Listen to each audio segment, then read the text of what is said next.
A hapū-owned and operated museum has opened in the tiny rural community of Motutī in North Hokianga. Housing rare Catholic and Māori artefacts, the museum aims to properly preserve the artefacts and to increase accessibility to whānau whilst sharing their history with the world.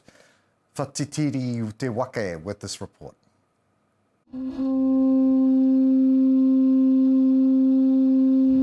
In the darkness and the cold, a hapū-owned and operated museum was opened.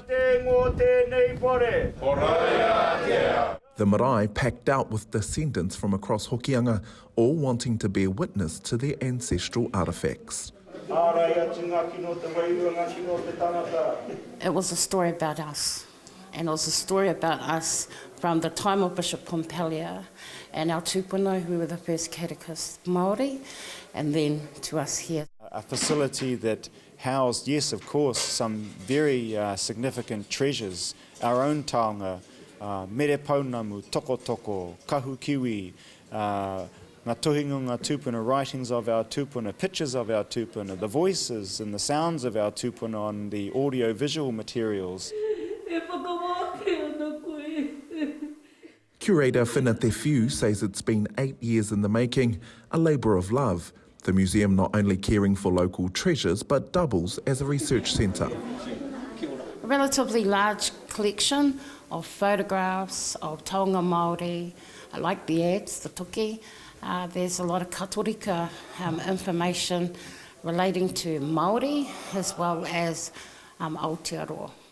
And not just a place where people could be spellbound by the beauty of the taonga, the church taonga, the monstrances, the crosses, the vestments, the statues, the sacred books, the liturgical objects, but a place where people could come, be, exist in peace, learn, and come to discover more about themselves.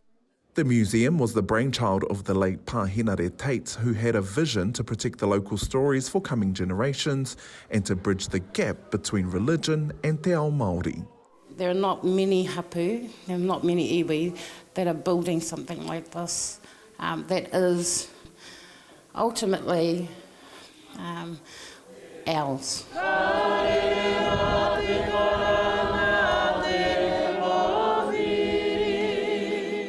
Locals now gearing up for visitors to come and enjoy the stories and histories of their ancestors and their home in Motutī, Hokianga. Whātitiri te wake, te Ao Tapatahi.